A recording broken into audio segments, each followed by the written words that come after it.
नमो बुद्धाय दोस्तों। दोस्तों, आपने मेरे पिछले कई वीडियो देखे और उनमें भगवान बुद्ध और उनका धम्म से संबंधित जो कड़ियाँ चल रही हैं, उन्हीं में आगे जो कड़ियाँ हैं उनको मैं कंटिन्यू करूँगा। भगवान बुद्ध ने अपने धम्म में क्या कहा? एक प्रश्न सभी के दिमाग में आता है कि क्या पुनर्जन्म होता है? हम बचपन से हमेशा पुनर्जन्म या आत्मा से संबंधित जो बातें सुनते चले आए हैं, वही हमारे मनों में भी है। तो क्या आपको कभी इस प्रश्न का उत्तर मिल सका कि पुनर्जन्म होता है या नहीं होता है? लोगों के मन में उत्सुकता यह भी है, क्या बौद्ध धर्म में पुनर्जन्म को माना जाता है? क्या भगवान बुद्ध ने पुनर्जन्म का समर्थन किया है? तो इन सभी प्रश्नों का उत्तर आज आपको मिलने वाला है दोस्तों। तो दोस्तों, बने रहिए इस वीडियो में अंत तक।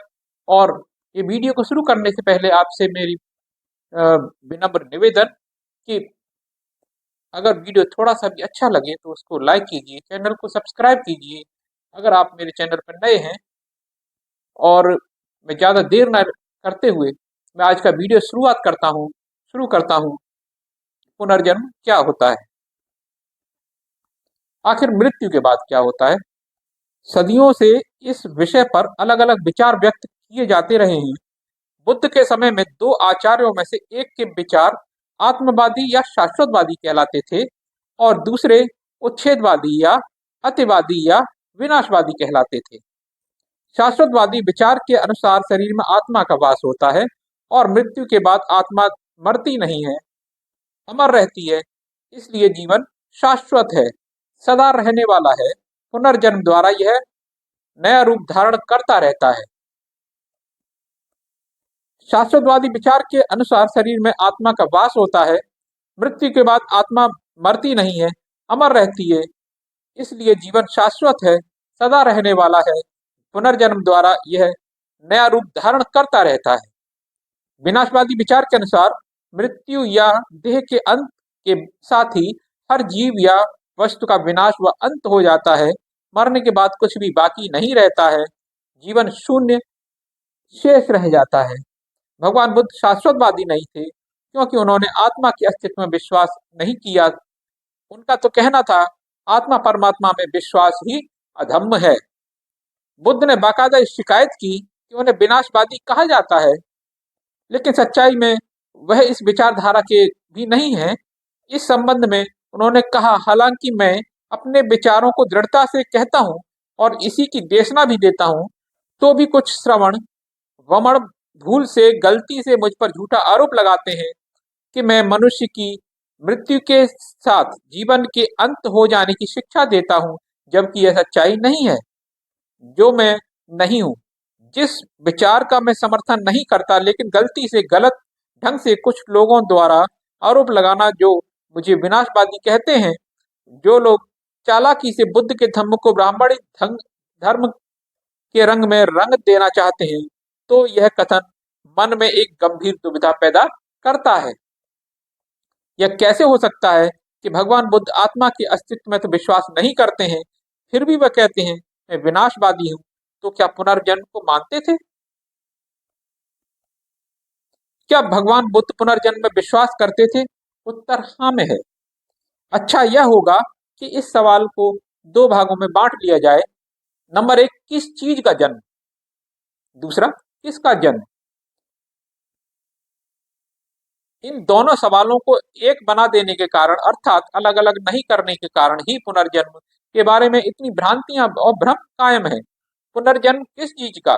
दरअसल इस सवाल को लोग नजरअंदाज कर देते हैं। भगवान बुद्ध के अनुसार चार भौतिक पदार्थ तत्व हैं, चार महाभूत हैं जिनसे शरीर बनता है। वे हैं पृथ्वी, जल, अग्नि और वायु। भगवान बुद्ध ने कहा, नहीं, ये चार तत्व मरते नहीं हैं, बल्कि आकाश में सामूहिक रूप से मौजूद उनके समान ही भौतिक तत्वों में मिल जाते हैं। आकाश में तैरते हुए मौजूद तत्वों में से तब इन चारों तत्वों महाभूतों का पुनर्मलन मिलन होता है तो पुनर्जन्म होता है। भगवान बुद्ध ने इसी को पुनर्जन्म कहा। यह जरूरी नहीं है कि आकाश में पुनर्मिलन करने वाला भौतिक पदार्थ उसी शरीर के हो जिसकी मृत्यु हो चुकी है, बल्कि वे कई मृत शरीरों के भौतिक अंश भी हो सकते हैं। यही बात महत्वपूर्ण है कि मृत शरीर की तो मृत्यु हो जाती है, लेकिन संसार में भौतिक पदार्थ नहीं मरते हैं और हमेशा कायम रहते हैं। भगवान बुद्ध इसी को पुनर्जन्म मानते थे। भगवान बुद्ध ने कहा, मृत्यु का एक अर्थ यह भी है कि शरीर में जो शक्ति, चेतना या ऊर्जा निकल कर गई है, वह आकाश में ब्रह्मांड में बह रहे उस सारे शक्ति समूह के साथ मिलकर एक हो गई। इस प्रकार मृत्यु के दो अर्थ हैं। पहला, शरीर से नई शक्ति ऊर्जा बनना बंद हो जाना, और दूसरा, संसार या ब्रह्मांड में तैर रहे शक्ति समूह में मिलकर ऊर्जा में बढ़ोतरी करना। शायद मृत्यु के इन दोनों पहलुओं के ही कारण भगवान बुद्ध ने कहा कि वह विनाशवादी नहीं है। जहां तक आत्मा की बात है तो वह आत्मा के अस्तित्व का नहीं मानते थे, इसलिए वह विनाशवादी थे। लेकिन जहां रूप की बात है, शरीर की बात है, तो वह विनाशवादी नहीं थे। इस व्याख्या को इस तरह सरल समझा जा सकता है, भगवान बुद्ध ने ऐसा क्यों कहा कि वह विनाशवादी नहीं थे? वह नाम रूप के पुनर्जन्म में विश्वास रखते थे, आत्मा के पुनर्जन्म में नहीं। इस व्याख्या से साफ है, भगवान बुद्ध का विचार बिल्कुल मॉडर्न साइंस के अनुरूप है, एक जैसा है। सिर्फ इसी अर्थ में हम ये कह सकते हैं भगवान बुद्ध पुनर्जन्म में विश्वास रखते थे।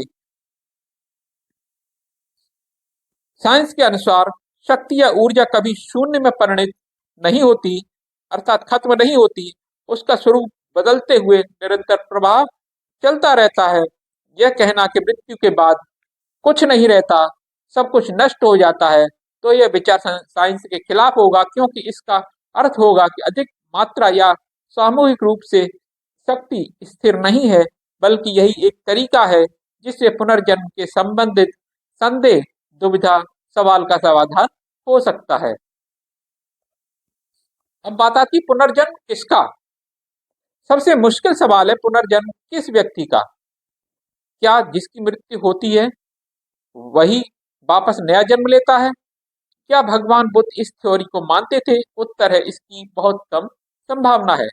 यदि मृत व्यक्ति के शरीर के सभी भौतिक पदार्थ फिर से नए ढंग से मिलकर एक नए शरीर का निर्माण कर सकें, तब यह माना जा सकता है कि उसी व्यक्ति का पुनर्जन्म हुआ है।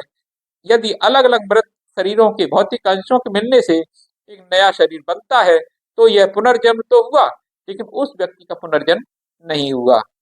तो दोस्तों, भगवान बुद्ध का ये सिद्धांत कि पुनर्जन्म होता है, और होता है तो किसका होता है, ये आपने जाना इस वीडियो में। और वीडियो आपको अच्छा लगा होगा, और अगर थोड़ा सा भी अच्छा लगा हो तो भी इस वीडियो को लाइक कीजिए, चैनल को सब्सक्राइब कीजिए। दोस्तों, आपके सवाल का जवाब मिल चुका होगा, और मिलता हूँ इसी प्रकार के आगे नए वीडियो में। तब तक के लिए नमो बुद्धाय।